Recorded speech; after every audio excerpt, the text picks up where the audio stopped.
Bonjour à toutes et tous. Aujourd'hui, nous allons nous intéresser à l'état de la liberté d'expression dans le monde.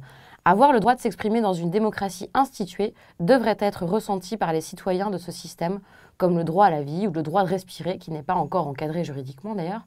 En tout cas, cela constitue quelque chose de naturel.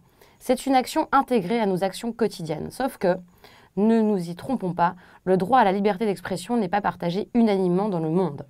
Aux États-Unis, par exemple, la liberté d'expression implique une ouverture plus large de son principe qu'en France.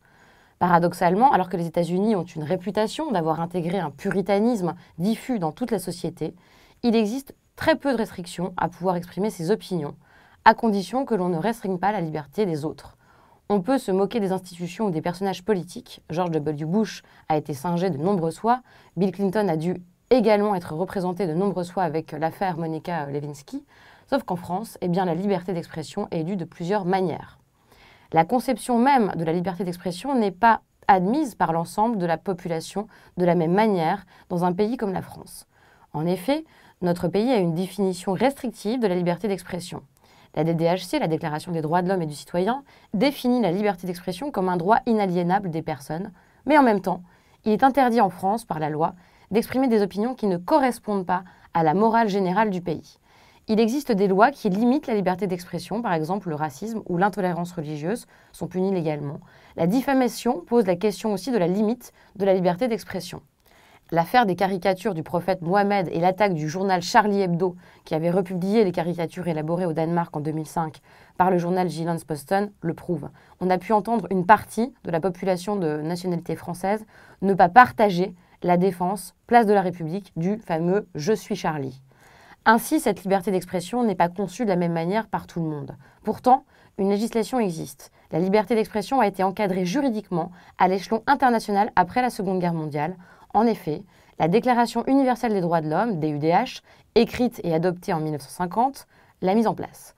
Tout individu a droit à la liberté d'opinion et d'expression, ce qui implique le droit de ne pas être inquiété par ses opinions et celui de chercher, de recevoir et de répandre sans considération de frontières, des informations et des idées par quelque moyen d'expression que ce soit.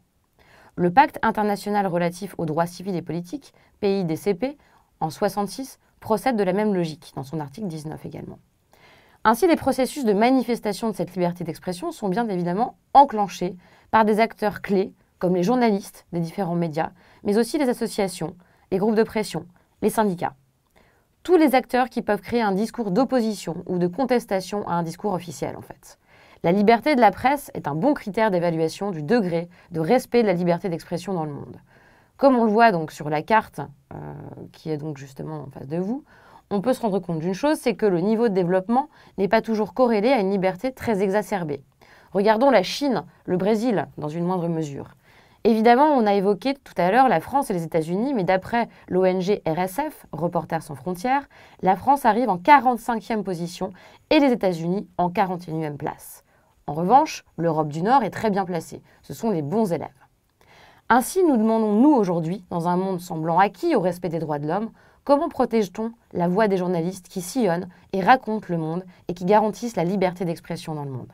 Nous avons la chance, ce mois-ci, de pouvoir interroger Ambroise Pierre, ancien directeur du pôle Afrique de RSF, Reporters sans frontières, une ONG d'origine française. Il nous livre un témoignage précieux sur son expérience et le bilan qu'il en tire aujourd'hui.